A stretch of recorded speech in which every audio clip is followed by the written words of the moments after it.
Hello दोस्तों जैसा कि आप जानते हैं कि हम आप बच्चों को यूपीएससी इकोनॉमिक्स ऑप्शनल की तैयारी करा रहे हैं।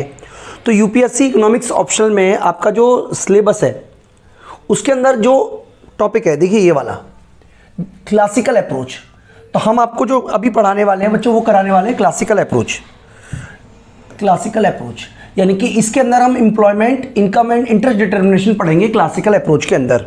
तो बच्चों ये सारा का सारा जो कोर्स है वो यूपीएससी के अकॉर्डिंग ही हम आप बच्चों को तैयार करा रहे हैं, और जो कंटेंट ले रहे हैं वो एच.एल. आहूजा सर से और फ्रियोन की बुक से ले रहे हैं। जैसे ये वाला जो चैप्टर है जिसका नाम है classical macro economics output and employment, ये फ्रियोन की बुक से ही लिया गया है और इस टॉपिक को हम स्टार्ट करा रहे हैं बच्चों आप बच्चों के लिए। तो सबसे पहले देखिए जो आपकी बुक है उसमें एक तरीके से डिस्कस किया गया है एक तरीके से क्लासिकल रेवोल्यूशन के बारे में, जिसमें बताया गया है कि क्लासिकल रेवोल्यूशन से पहले एक तरीके से एक तो मर्केंटालिस्ट था, दूसरा उसके बाद मर्केंटालिस्ट के विरोध में क्लासिकल थ्योरी आई। तो मर्केंटालिस्ट के ऊपर और क्लासिकल मॉडल के ऊपर हमने ऑलरेडी वीडियो बनाई हुई है, तो पहले हम एक बार वो वीडियो देख लेते हैं जिससे कि हमें क्लासिकल जो अप्रोच है उसका बेसिक कंसेप्ट क्या है वो हमें पता चल जाए।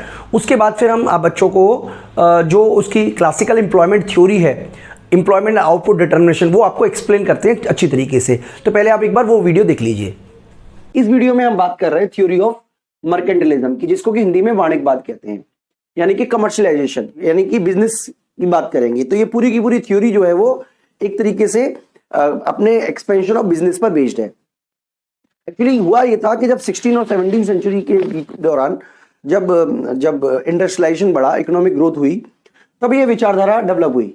और ये बेसिकली ये 17 और 18 में पॉपुलर रही, लेकिन ये 16, 17, 18 में काफी पॉपुलर रही, ये विचारधारा चलती रही। तो सबसे पहले हम इसकी बात करते हैं इसके मीनिंग की, किसका मीनिंग क्या है, अर्थ क्या है इसका। तो मर्केंटिलिज्म ऑल्सो कॉल्ड कमर्शियलाइजेशन, यानी कि इसको हम कमर्शियलाइजेशन भी बोल सकते हैं। In a system in which a country attempt to mass wealth through trade, यानी कि इसके अंदर क्या होता था, जो कंट्री है वो ये मानती थी कि गोल्ड ही सब कुछ है, सोना और जो कीमती धातु है या कीमती जो चीजें हैं वही सब कुछ है। तो उनका पूरा का पूरा जो जोर हुआ करता था या पूरा का पूरा ध्यान हुआ करता था उस तरीके की कमर्शियल पॉलिसी यूज करना, ताकि विदेशों से जो गोल्ड और जो कीमती चीजें हैं उनको अपने देश में मंगाया जा सके। मतलब गोल्ड ही पावर है, गोल्ड ही शक्ति है, इसलिए एक राष्ट्र के लिए नेशनलाइजेशन मतलब राष्ट्रभक्ति यही होगी, या आप ये कह सकते हो कि किसी देश के लिए सबसे अच्छा यही रहेगा कि वो जितना ज्यादा हो सके वो विदेशों से गोल्ड अपने देश में खरीद के लाए या अपने देश में मंगवाए। तो इसके लिए उन्होंने क्या किया, ट्रेड का सहारा लिया, यानी कि वो क्या करेंगे, मैक्सिमम टू मैक्सिमम एक्सपोर्ट करेंगे और मिनिमम से मिनिमम इंपोर्ट करेंगे। एक्सपोर्ट और इंपोर्ट में उनका मानना था कि जो एक्सपोर्ट है वो स्पेशली उनको किसका करना चाहिए, एक्सपोर्ट करना चाहिए उनको फाइनल गुड्स का, वो कच्चे माल का या रॉ मटेरियल के एक्सपोर्ट करने के सख्त खिलाफ थे। उनका मानना था कि जो कच्चा माल होता है, मान लीजिए वो 10 रुपए का है, अगर आप उसी को तैयार कर दोगे तो वो 100 रुपए का बिकेगा। इसलिए ये जो थ्योरी के जो बेस थी, क्योंकि ये बेसिकली यूरोपियन कंट्री में फैली, तो उन देशों का ये मानना था कि यही एक पॉलिसी होगी कि आप maximum to maximum finish goods का एक्सपोर्ट करो और ज्यादा से ज्यादा आप खरीदो किसको, रॉ मटेरियल को, और उनको फाइनल गुड्स बना के उनको फिर से दोबारा उन्हीं देशों को बेच दो। तो एक बार हम दोबारा से पढ़ लेते हैं। Mercantilism also called commercialisation in a system in which a country attempt to mass wealth through trade with other country exporting more than import, यानी कि वो क्या करेंगे, ज्यादा से ज्यादा एक्सपोर्ट करेंगे, कम से कम इंपोर्ट करेंगे। And increasing store of gold and other precious metals. तो उनका जो फोकस रहा इस पूरी की पूरी थ्योरी का, तो ये एक ऐसी विचारधारा है, ऐसी ट्रेड पॉलिसी है जिसमें ज्यादा से ज्यादा एक्सपोर्ट करके कम से कम इंपोर्ट करके गोल्ड और अदर प्रीसियस मेटल को इकट्ठा करने की बात की गई है। Mercantilism was popular economics philosophy in the 16 to 18 century, ठीक है। और कॉमनली ये जो यूज होती थी वो यूरोप वगैरह में ये यूज होती थी, और इनका ये मानना था कि स्टेट पावर जो है वो इससे क्रिएट होती है। अगर हम बात करें बेसिक एजम्पशंस की या इसकी बेसिक जिस फंडामेंटल पर यह बेस्ड था, तो 3 फंडामेंटल थे, वो मैं आपको बताना चाहूंगा। सबसे पहला फंडामेंटल ये था कि इनका मानना था कि जो गोल्ड है या जो संपत्ति है वो डेफिनेट फॉर्म में है, इनडेफिनेट नहीं है, मतलब लिमिटेड फॉर्म में है। तो जितना ज्यादा हो सके उसे अपनी ओर आकर्षित करना है। ठीक है, तो ये उनका पहला का पहला एजम्पशन था, यानी कि उनका ये मानना था कि ये संपत्ति जो है वो जितना हो सके मैक्सिमम उसको कब्जे में लो, अपने पास बुलाओ। ये उनका बेसिक प्रिंसिपल था। दूसरा उनका प्रिंसिपल ये था या एजम्पशन ये था कि वो जीरो सम गेम पर बेस्ड थे। जीरो सम गेम का मतलब है कि उनका ये मानना था इस थ्योरी के बेस पर कि अगर किसी देश को नुकसान होगा तभी हमें फायदा होगा। मतलब जैसे मान लीजिए इंग्लैंड क्या करते थे, इंडिया के जो उद्योगों उनको नुकसान पहुंचा दिया उन्होंने, क्योंकि उनका ये मानना था कि इंडिया के उद्योगों को अगर नुकसान पहुंचा के ही इंग्लैंड के अपने उद्योगों को फायदा हो सकता है। तो बेसिक जो एजम्पशन था वो तो ये मानते थे कि लिमिटेड एसेट्स है, लिमिटेड एसेट्स होने की वजह से उसे जितना हो सके अपनी ओर आकर्षित करना चाहिए। दूसरा उनका यह मानना था कि अगर आप एक देश को नुकसान पहुंचाओगे तभी हमें फायदा हो सकता है, यानी कि वो जीरो सम गेम पर उनका पूरी की पूरी फिलॉसफी बेस्ड थी। तीसरी जो उनकी मान्यता थी वो ये ना हो सके अपने देश के बैलेंस ऑफ ट्रेड को आपको क्या रखना है, फेवर में ही रखना है। मतलब उसको आप फेवर का मतलब है कि ज्यादा से ज्यादा आपका एक्सपोर्ट हो और कम से कम इंपोर्ट हो। तो बेसिक ये तीन उनके बेसिक प्रिंसिपल थे कि इंडेफिनेट फॉर्म में नहीं है संपत्ति, डेफिनेट फॉर्म में, इसलिए ज्यादा से ज्यादा उसे अपने कब्जे में लो, दूसरे देश को अधिक से अधिक नुकसान पहुंचाओ क्योंकि तभी आपको फायदा होगा, और बैलेंस ऑफ ट्रेड को आपको क्या रखना है, सरप्लस में रखना है। तो देखो उस समय क्या हुआ था, सिक्योरिटी एक बहुत बड़ा इशू हुआ करता था। तो जो बड़े बड़े देश हो गए जहां पर जिनके पास पैसा था उन्होंने अपनी सेना डेवलप की, और दूसरे किसी देश को जो कि छोटा देश हुआ करता था या कॉलोनी जिसे बोलते हो उसको वो प्रोटेक्ट करते थे, और बदले में उनके पास में शर्त ये थी कि वो आप व्यापार किससे करोगे, हमसे करोगे। यानी कि यहां पर देखिए उनको जो बड़े बड़े देश हुआ करते थे जैसे इंग्लैंड है उनको बोलते थे मदर कंट्री, और जो छोटे छोटे देश हुआ करते थे, छोटे देश का मतलब जिन पे कब्जा कर लिया उन्होंने, जैसे इंडिया पर या अफ्रीका के बहुत से देशों पर उन्होंने अपना कब्जा कर लिया, उसको बोलते थे कॉलोनीज। तो कॉलोनी जो है यानी कि वो क्या करेगी, एक्सपोर्ट करेगी किसको, मदर कंट्री को, किसका, रॉ मटेरियल का, इंपोर्ट करेगी किससे, मदर कंट्री से, किसका, फाइनल गुड्स का। सेम इसके लिए एक्सपोर्ट किससे करेगी, इंपोर्ट करेगी, इंपोर्ट एक्सपोर्ट, मतलब ये इसको हम इसके टर्म में बोले तो ये हमारा क्या हो जाएगा, ये हमारा हो जाएगा एक्सपोर्ट करेगी यहां पे, और यहां पे हम इंपोर्ट लिख देते हैं, मतलब इसके टर्म में लिख रहे हैं। इसी तरीके से ये एक्सपोर्ट इससे करेंगे, इंपोर्ट इससे करेंगे। लेकिन आपको जो बात याद रखनी है वो ये याद रखनी है कि कॉलोनी आपस में ना एक्सपोर्ट कर सकते ना इंपोर्ट कर सकते। मतलब अगर इस देश को कुछ खरीदना है इस देश से तो चैनल यही रहेगा कि पहले इससे खरीदेगा, ये खरीदेगा और बाद में ये खरीदेगा। तो इस तरीके की वो ट्रेड पॉलिसी अपने यहां यूज करते थे। तो अगर मैं फीचर्स की बात करूं, अगर बेसिक फीचर्स की बात करूं कि क्या क्या फीचर थे मर्केंटिलिज्म के यानी कि वाणिज्यवाद के, तो उसमें सबसे पहला था कि इंपोर्ट जो है वो पूरी तरीके से रोक दिया गया था बाय दी टैरिफ, यानी कि इंपोर्ट जो है वो आप नहीं कर सकते, इंपोर्ट जो है वो आप कम से कम करोगे, बिल्कुल भी नहीं करोगे, या जरूरत पड़ने पर केवल कच्चे माल का इंपोर्ट करेंगे। ये मदर कंट्रीज के बारे में हम बात कर रहे हैं। ठीक है, इसके अलावा एक्सपोर्ट को उन्होंने प्रमोट किया थ्रू दी सब्सिडी, यानी कि जितना हो सके आप एक देश अपने देश के उद्योगों को एक्सपोर्ट करने के लिए सब्सिडी देगा। पॉलिसी ऑफ नेशनलाइजेशन, उनका जो नेशनलाइजेशन पॉलिसी थी यानी कि उसका मानना था कि जितना ज्यादा गोल्ड होगा उतनी पावर क्रिएट होगी। तो उनके लिए जो नेशनलाइजेशन का पूरा मतलब हुआ करता था वो ये था कि गोल्ड क्रिएट करो, जितना ज्यादा हो सके वो देश की रक्षा के लिए या देश की चीजों के लिए गोल्ड क्रिएट करो। उनका accumulation of gold and silver, इसका मतलब वो मैक्सिमम टू मैक्सिमम गोल्ड और सिल्वर क्रिएट करना चाहते थे। और इसके अलावा one way trade with colonies, यानी कि एक वे ट्रैफिक था, यानी कि वो मैक्सिमम टू मैक्सिमम अपने फाइनल गुड्स का एक्सपोर्ट करते थे, फाइनल गुड्स का इंपोर्ट नहीं करते थे। तो इस तरीके की ट्रेड पॉलिसी थी। हालांकि बाद में जब फ्री ट्रेड, यानी कि ये जो पूरा का पूरा ये जो ट्रेड है ये गवर्नमेंट इंटरनेक्शन की बात की गई है, तो गवर्नमेंट ने जो पूरा का पूरा यानी कि ये पूरा का पूरा जो ट्रेड है वो गवर्नमेंट कंट्रोल में चलता है। हालांकि सबसे पहले तो आप ये समझ लीजिए कि उनके हिसाब से जो फुल एम्प्लॉयमेंट है वो नॉर्मल सिचुएशन है और अनएम्प्लॉयमेंट रेयर सिचुएशन है।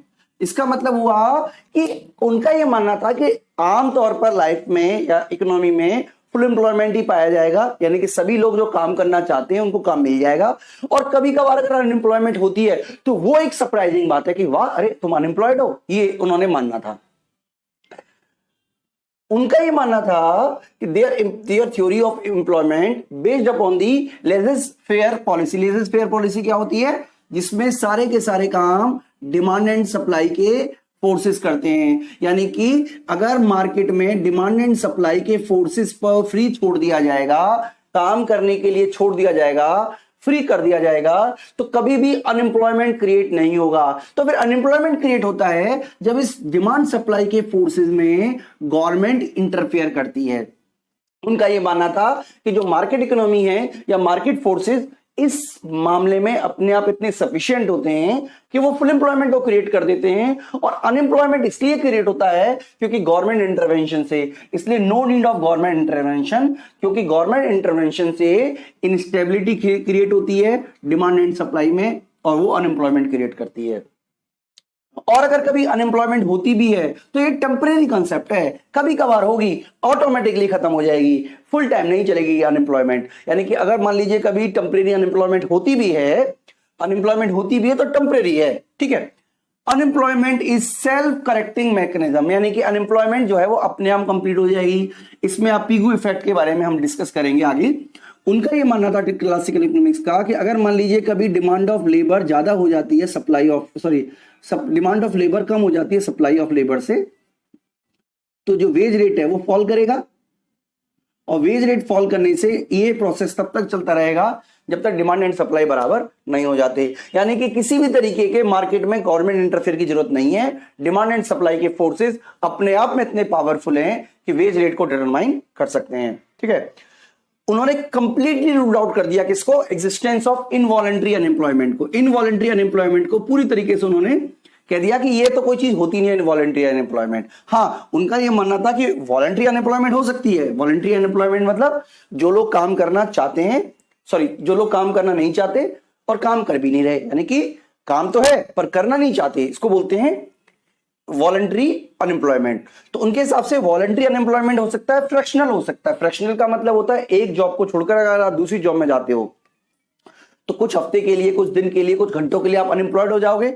यानी कि जो एक जॉब को छोड़कर दूसरी जॉब में जाने का जो टाइम है और अपनी बिना इच्छा से जो आप नई जॉब कर रहे हो वो तो पॉसिबल है, लेकिन इनवॉलंटरी अनएम्प्लॉयमेंट पॉसिबल नहीं है। और ये दोनों ही जो अनएम्प्लॉयमेंट है ये लंबे समय तक नहीं टिकेंगी, ऑटोमेटिकली ये सारी की सारी एम्प्लॉयमेंट है ये खत्म हो जाएगी।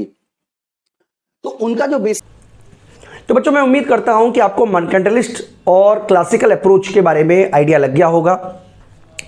तो मैं आपको बता देता हूं कि जो क्लासिकल इकोनॉमिस्ट है उसमें तीन जो बातें हैं, तीन मतलब आप कह सकते हैं तीन पॉइंटों पर अपना जो फोकस किया।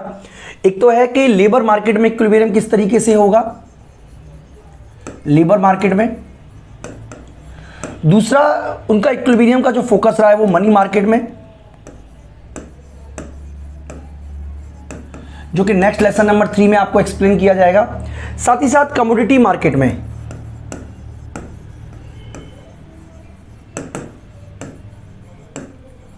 तो बच्चों मैं आपको शॉर्ट में बता देता हूं कि लेबर मार्केट मतलब क्लासिकल अप्रोच कहता है कि जहां पर डिमांड ऑफ लेबर और सप्लाई ऑफ लेबर बराबर हो उस जगह लेबर मार्केट इक्विलिब्रियम होगा। अब हम जो डिस्कस करने वाले हैं वो लेबर मार्केट इक्विलिब्रियम के बारे में ही करने वाले हैं और बाकी की ये दो पॉइंट जो हैं वो आपको आने वाले जो चैप्टर्स हैं उसमें हम डिस्कस करेंगे। तो बच्चों ये सारा का सारा कंटेंट हम फ्रोजन की बुक से ही ले रहे हैं, जिसमें सबसे पहले हमें प्रोडक्शन फंक्शन के बारे में बताया गया है। मैं आपको समझा देता हूँ प्रोडक्शन फंक्शन क्या है। देखिए ये एक तरीके से हमारे नोट्स है जो आपके लिए हैं, आपको हमारे टेलीग्राम चैनल पे भी हम अपलोड कर देंगे, हमारी ऐप पे भी अपलोड कर देंगे और यहाँ पे हम आप बच्चों को कंटेंट समझाने की कोशिश करेंगे। देखिए जो प्रोडक्शन फंक्शन होता है जिसको हम क्यू बोल देते हैं, it is the function of AKL, ये आपने पढ़ा होगा। इसका मतलब ये जो है ये टेक्नोलॉजी है, यानी कि हम टेक्नोलॉजी को कांस्टेंट मान लें तो इसका मतलब है कि जो भी हमारा प्रोडक्शन है जिसको हम वाई बोल रहे हैं कि किसका फंक्शन है, ये हमारा कैपिटल का और लेबर का फंक्शन है। इसका मतलब ये हुआ कि ये हमारा एक तरीके का आउटपुट है और ये हमारा इनपुट है। तो आउटपुट और इनपुट के बीच का रिलेशन ही प्रोडक्शन फंक्शन कहलाता है। तो बच्चों मैं उम्मीद करता हूं कि आपको समझ में आ गया होगा। यानी कि शॉर्ट रन में देखिए, शॉर्ट रन में हम क्या मानते हैं, शॉर्ट रन क्या होता है पहले हम वो समझ लेते हैं बच्चों, क्योंकि दो तरीके के प्रोडक्शन फंक्शन होते हैं, एक लॉन्ग रन प्रोडक्शन फंक्शन, एक शॉर्ट रन प्रोडक्शन फंक्शन। हम शॉर्ट रन प्रोडक्शन फंक्शन की बात कर रहे हैं, यानी कि हम बात कर रहे हैं शॉर्ट रन प्रोडक्शन फंक्शन की।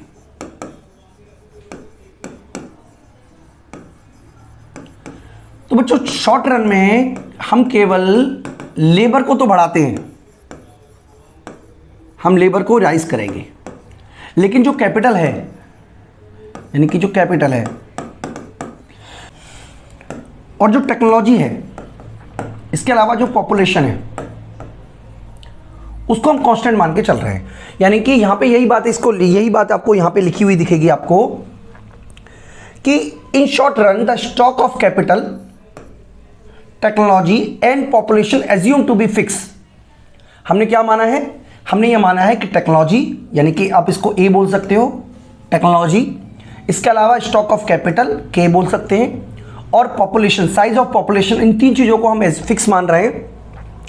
इसकी वजह से अगर हम जो हमारा आउटपुट है, यानी कि जो आउटपुट बढ़ेगा वो केवल लेबर की वजह से ही बढ़ेगा। यानी कि अगर हम आउटपुट को बढ़ाना चाहते हैं शॉर्ट रन में, तो हमें लेबर को ही क्वांटिटी को बढ़ाना पड़ेगा, बाकी के सारे जो फैक्टर हैं वो कांस्टेंट रहेंगे। यानी कि टेक्नोलॉजी कांस्टेंट मानी गई है, इसके अलावा हमने जो स्टॉक कैपिटल का स्टॉक है उसको कांस्टेंट माना है, साथ ही साथ हमने एक तरीके से आप कह सकते हो पॉपुलेशन को कांस्टेंट माना है। तो इसकी वजह से जो प्रोडक्शन पे असर पड़ेगा उसको हम बच्चों डिमिनिशिंग रिटर्न टू फैक्टर भी बोलते थे, लॉ ऑफ डिमिनिशिंग रिटर्न भी बोलते हैं, लॉ ऑफ वेरिएबल प्रोपोर्शन भी बोलते हैं।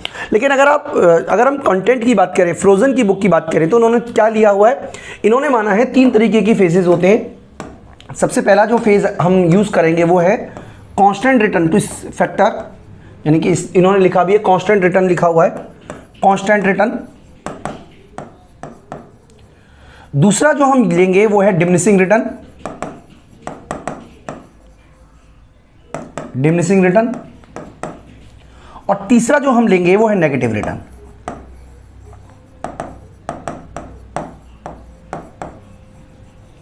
ठीक है, तो इन्होंने इंक्रीजिंग रिटर्न को नहीं लिया है, कोई बात नहीं, हम भी छोड़ देते हैं। इसके अलावा जब आप लॉ ऑफ वेरिएबल प्रोपोर्शन पढ़ते थे तो वो पहले इंक्रीजिंग रिटर्न होता था, फिर डिमिनिशिंग रिटर्न होता था, फिर नेगेटिव रिटर्न होता था। इन्होंने जो सीधे स्टार्ट किया वो कांस्टेंट रिटर्न से किया। तो हम इसी टेबल को आपको, यानी कि इन्होंने जो टेबल बना रखी है उसी टेबल को हम आपको समझाने की कोशिश करते हैं। तो बच्चों इस टेबल का यूज करते हैं, हम इसी टेबल को आपको एक्सप्लेन करते हैं।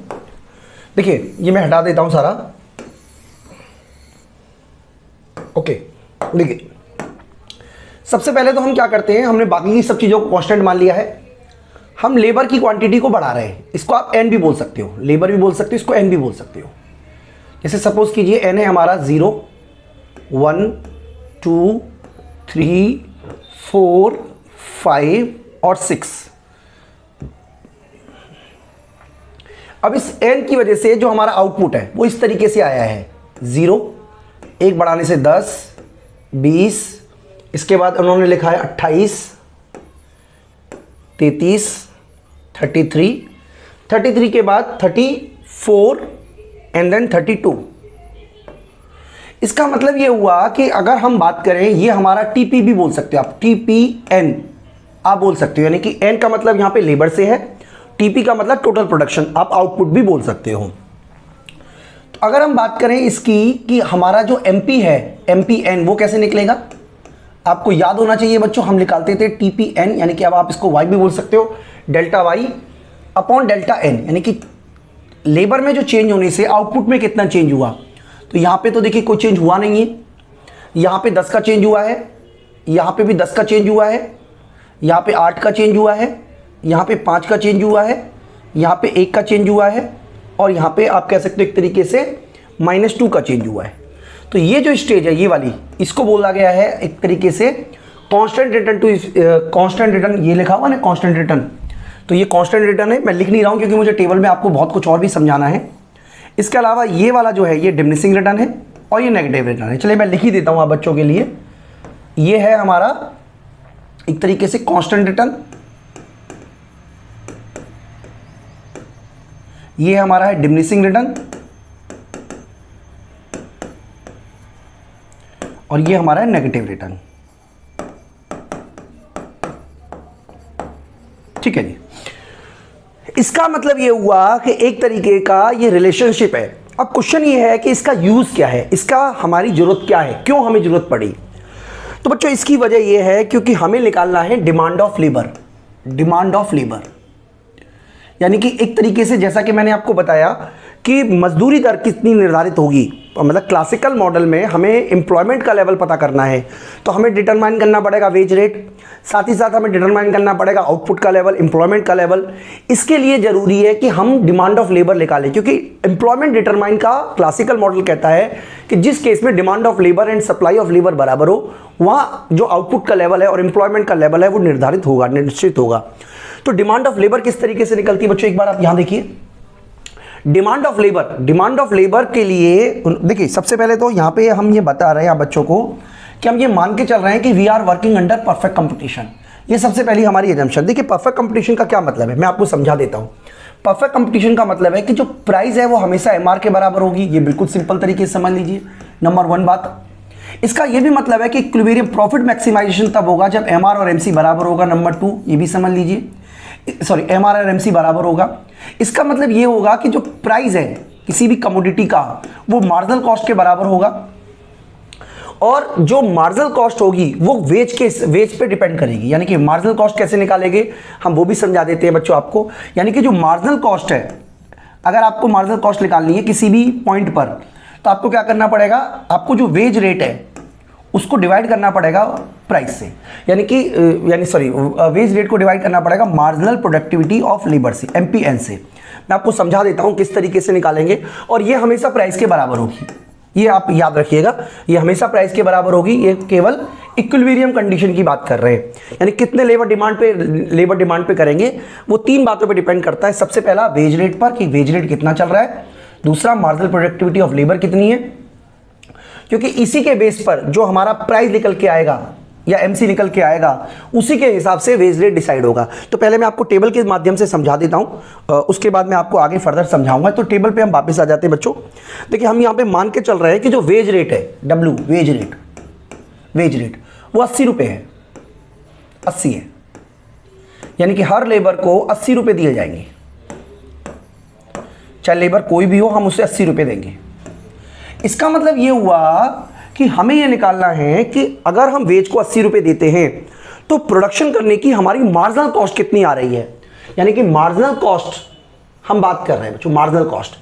तो मार्जिनल कॉस्ट का फार्मूला हमने क्या बताया था, मार्जिनल कॉस्ट निकालने के लिए वेज को डिवाइड कर देंगे मार्जिनल प्रोडक्टिविटी ऑफ लेबर से।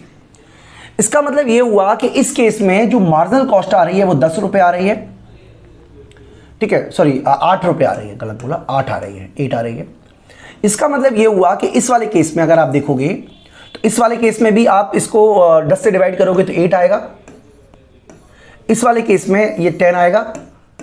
ओके बच्चों, यहाँ पे ये 16 आएगा और यहाँ पे ये 18 आएगा, 80 आएगा। यहाँ मैं लिख नहीं रहा हूँ। तो ये हमारा मार्जिनल आप कह सकते हो एक तरीके से मार्जिनल कॉस्ट हो गई। अब देखिए रियल टर्म की बात करें तो हम ये मान के चल रहे हैं रियल टर्म में। देखिए 2 तरीके के टर्म होते हैं, एक तो होता है रियल टर्म, एक होता है नॉमिनल टर्म। अगर हम नॉमिनल टर्म में बात करें, नॉमिनल टर्म में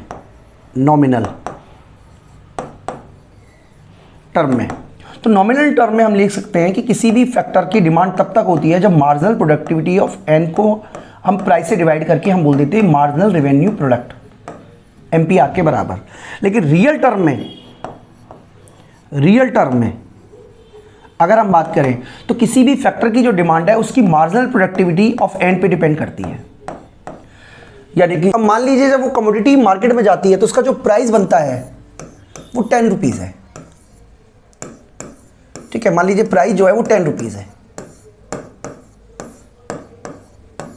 इसका मतलब कितने लेबर को काम पे लगाया जाएगा, 3 लेबर को काम पे लगाया जाएगा। ये हमें समझना पड़ेगा।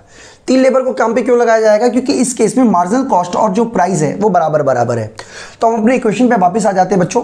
देखिए यहाँ पे हमें समझाने की कोशिश की जा रही है इस केस में कि जो हमारा वेज था वो 80 रुपये था और मार्जिनल प्रोडक्टिविटी ऑफ लेबर यानी कि MPN जो था वो 8 था, जिसकी वजह से जो मार्जिनल कॉस्ट आएगी वो 10 रुपये आएगी और ये प्राइस 10 के बराबर है। इसीलिए आप कह सकते हो एक तरीके से कि इक्विलिब्रियम होगा। इसका मतलब ये हुआ बच्चों, अगर हम बात करें, देखिए यहाँ पे हमें समझाने की कोशिश की जा रही है W, अगर हम बात करें इस पूरे इक्वेशन की, यानी कि हम ये भी कह सकते हैं कि W अपॉन MPN किसके बराबर होना चाहिए, प्राइस के बराबर होना चाहिए, ठीक है। या आप ये भी कह सकते हो कि MPN किसके बराबर होना चाहिए, W अपॉन P के। तो ये जो है ना दिस वन, ये रियल वेज है, रियल वेज है। इसका मतलब ये हुआ कि जो आपका मजदूरी दर चल रही है, वेज रेट है वो 80 रुपये है, प्राइस 10 रुपये है, तो जो रियल वेज है वो 8 के बराबर हुआ, यानी कि MPN जो वो 8 के बराबर हुआ। तो यही बात बच्चों आपको डायग्राम के थ्रू समझाने की कोशिश की जा रही है। तो मैं आपको ये रिमूव कर देता हूँ। मैं उम्मीद करता हूँ कि आपको ये समझ में आया होगा। देखिए मैं आपको एक बार फिर से समझाने की कोशिश करूँ। टेबल में हमें समझाने की कोशिश की गई है कि इसी बात को हम यहाँ पे एक बार दोबारा समझ लेते हैं बच्चों, अगर आप चाहेंगे तो। सबसे पहली बात आपको ये याद रखनी है कि परफेक्ट कंपटीशन में मार्जिनल कॉस्ट हमेशा प्राइस के बराबर होती है और मार्जिनल रेवेन्यू बराबर बराबर होती है। मतलब कहने का मतलब है कि MR और MC बराबर बराबर होते हैं और प्राइस हमेशा MR के बराबर होता है। इसका मतलब ये हुआ कि इस केस में प्राइस और मार्जिनल कॉस्ट बराबर बराबर होगी, तभी इक्विलिब्रियम कंडीशन होगा। ये तो हमें समझ में आ गया। अब जो मार्जिनल कॉस्ट है वो कैसे निकालेंगे? मार्जिनल कॉस्ट निकालने के लिए हम क्या करेंगे, जो वेज रेट है उसको डिवाइड कर देंगे MPN से, यानी कि प्रोडक्टिविटी लेबर से। तो हम ये भी कह सकते हैं कि ये किसके बराबर होगा, प्राइस के बराबर होगा। बिल्कुल सिंपल सी बात है। इसका मतलब है कि W अपॉन P जो है, नीचे कर लिया इसको, MPN के बराबर होगा। तो ये जो है ना, ये रियल टर्म में डिमांड है। यानी कि एक तरीके से आप कह सकते हो कि जो डिमांड है लेबर की वो किस पे डिपेंड करती है, it is the function of W upon P, यानी कि वास्तविक मजदूरी पर, रियल वेज रेट पर डिपेंड करती है, रियल वेज रेट पर। ठीक है जी। तो डायग्राम के थ्रू अगर हम ये समझाने की कोशिश करें आपको, तो ये हमारा इस तरीके का डायग्राम था जो हमने बनाया था MP का। ठीक है जी। इसका मतलब ये हुआ कि जब हमारा ये 3 डिमांड करेंगे हम लेबर की, इस केस में जब हमारा ये जो रियल वेज है वो MPN बराबर बराबर हो। ठीक है जी। इसका मतलब ये हुआ कि अगर वेज रेट गिरता है तो हम, मतलब आप कह सकते हो डिमांड की बात कर रहे हैं ना हम, तो हमारे जो, अगर मान लीजिए, देखिए मैं आपको समझाने की कोशिश कर रहा हूं, अगर मान लीजिए MPN गिर जाए, यानी कि आप एक तरीके से कह सकते हो वास्तविक मजदूरी गिर जाए, तो आप ज्यादा लेबर की डिमांड करोगे, और वास्तविक मजदूरी बढ़ जाए तो आप कम लेबर की डिमांड करोगे। तो बच्चों ये है पूरा का पूरा डिमांड का कंसेप्ट। तो आप डिमांड कर्व किस तरीके से डेरिवेट हुआ आप याद रखिएगा।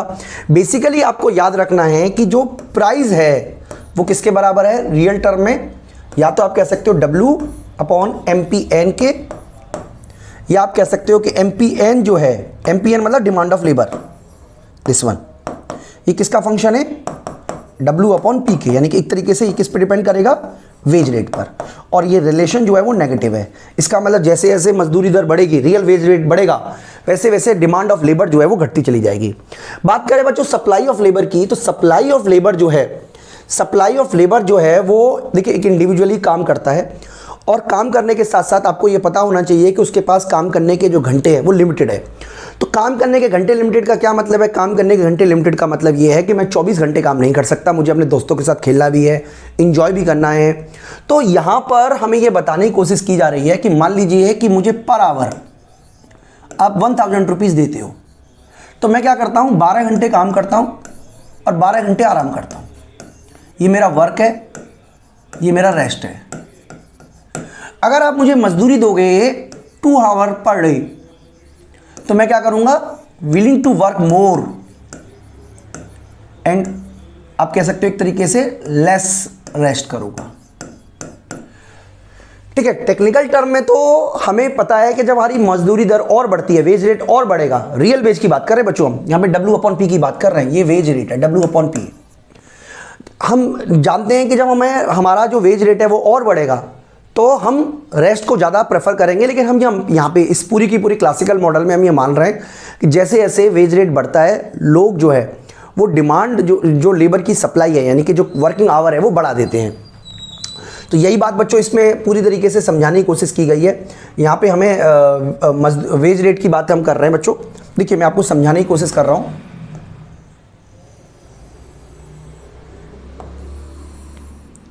मान लीजिए ये वाला हमारा इनिशियल इंडिफरेंस कर्व के थ्रू इक्विलिब्रियम है। यहाँ पे हम लिख रहे हैं एक तरीके से 24 आवर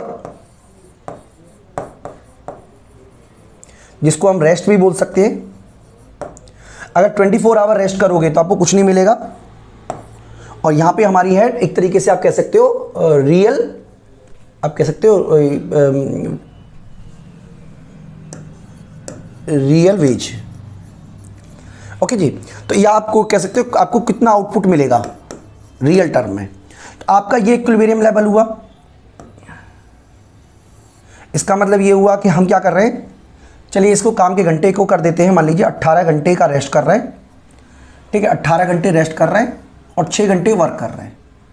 6 घंटे वर्क, 18 घंटे का रेस्ट। यहाँ मैं लिख देता हूँ वर्क है हमारा 6 घंटे का और 18 घंटे का रेस्ट कर रहे हैं, ठीक है जी। ये हमने मानना शुरू में, और इतनी जो कमोडिटी है वो हम यूज़ कर पा रहे हैं। बच्चों मैं बुक में एक बार आपको बता देता हूँ।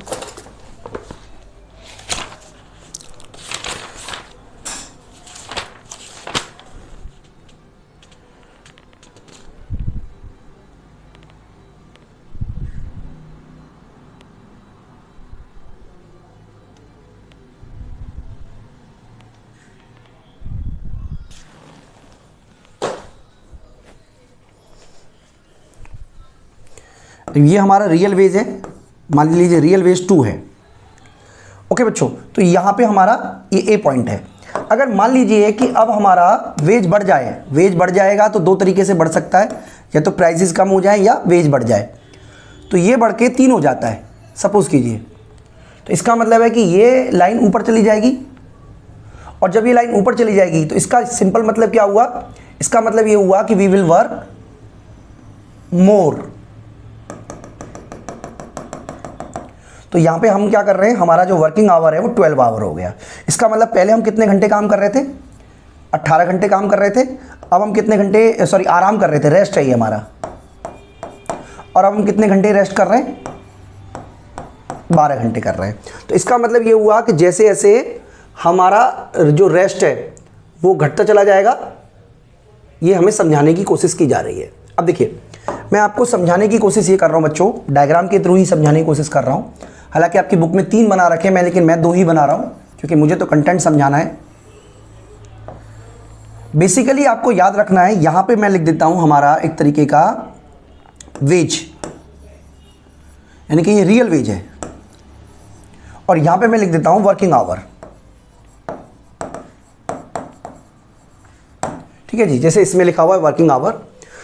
तो जब हमारा रियल वेज 2 रुपीज़ था तब कितने घंटे काम कर रहे थे, हम काम कर रहे थे 18 आवर, सॉरी 6 आवर। 6 आवर हम वर्क कर रहे थे, बिल्कुल सिंपल तरीके से समझ लीजिए। और जब हमारा वेज रेट बढ़कर 3 रुपीज़ हुआ रियल वेज, तो हमने अपने कामों के घंटे बढ़ाकर 12 कर दिए। इसका मतलब इस तरीके का जो स्लोप होता है ये वाला, ये होता है हमारा सप्लाई कर्व ऑफ लेबर। मैं उम्मीद करता हूं कि आपको कंसेप्ट समझ में आ रहा होगा बच्चों। इसका मतलब सप्लाई ऑफ लेबर जो है ये भी हमारा एक तरीके का जो फंक्शन है, यानी कि एस आप एन बोल दो इसको या एस एन बोल दो, ठीक है, ये भी एक तरीके का जो फंक्शन है ये वेज रेट का फंक्शन है, लेकिन ये वेज रेट से पॉजिटिवली रिलेटेड करता है। इसका मतलब जैसे जैसे मजदूरी बढ़ेगी वैसे वैसे जो सप्लाई ऑफ लेबर है वो भी बढ़ती चली जाएगी। तो बच्चों यही बात है, आपको देखिए यहाँ पे पॉइंट वाइज भी हमने आपको सिखाने की कोशिश की है कि the labour supply curve is positively slope, more labour is assume to be supplied at higher real wage rate. यानी कि अगर रियल वेज बढ़ेगा तो ज़्यादा से ज़्यादा सप्लाई लेबर की बढ़ेगी। यानी कि हमें यह समझना है कि लेबर की जो सप्लाई है वो डिपेंड किस पे करती है, वेज रेट पे करती है। This relation reflect the fact that higher real wage means higher price for leisures to term in foreign income। यानी कि अगर मान लीजिए प्राइस ज़्यादा होती है तो इसका मतलब यह है कि अगर आप रेस्ट करते हो तो रेस्ट करने की अपॉर्चुनिटी कॉस्ट बहुत ज़्यादा होगी। कम अगर वेज रेट होगा रियल वेज रेट तो रेस्ट करने की अपॉर्चुनिटी कॉस्ट कम होगी, लेकिन अगर आप वेज रेट ज़्यादा है तो रेस्ट करने की जो अपॉर्चुनिटी कॉस्ट है वो ज़्यादा आएगी। तो बच्चों अभी तक हमने देखिए क्या समझने की कोशिश की। सबसे पहले प्रोडक्शन फंक्शन समझा, प्रोडक्शन फंक्शन की मदद से हमने डिमांड कर्व ऑफ लेबर समझा, और डिमांड कर्व ऑफ लेबर की हेल्प से हमने समझा कि किस तरीके से एक तरीके से आप कह सकते हो इक्विलिब्रियम किया जाता है। अब देखिए अगर हम इसको इक्विलिब्रियम, मैं आपको उम्मीद करता हूं समझ गए होंगे। इसके बाद हमारा जो कंटेंट है वो ये समझाने की कोशिश कर रहा है कि इक्विलिब्रियम आउटपुट एंड एम्प्लॉयमेंट किस तरीके से डिटरमाइन होगा बच्चों। तो लेकिन ये वाला जो टॉपिक है, यानी कि जो कंटिन्यू करते रहेंगे हम, ये जो टॉपिक है ये आपको हमारी ऐप में ही मिलेगा कंटिन्यू कराते हुए। अगर आपने हमारी ऐप डाउनलोड नहीं किया तो आप हमारी ऐप जरूर डाउनलोड कर ले, विष्णु इकोनॉमिक्स स्कूल, ताकि आपको यूपीएससी के सारे वीडियो सिस्टमैटिकल तरीके से मिलते रहें। इस वीडियो में इतना ही दोस्तों, थैंक यू।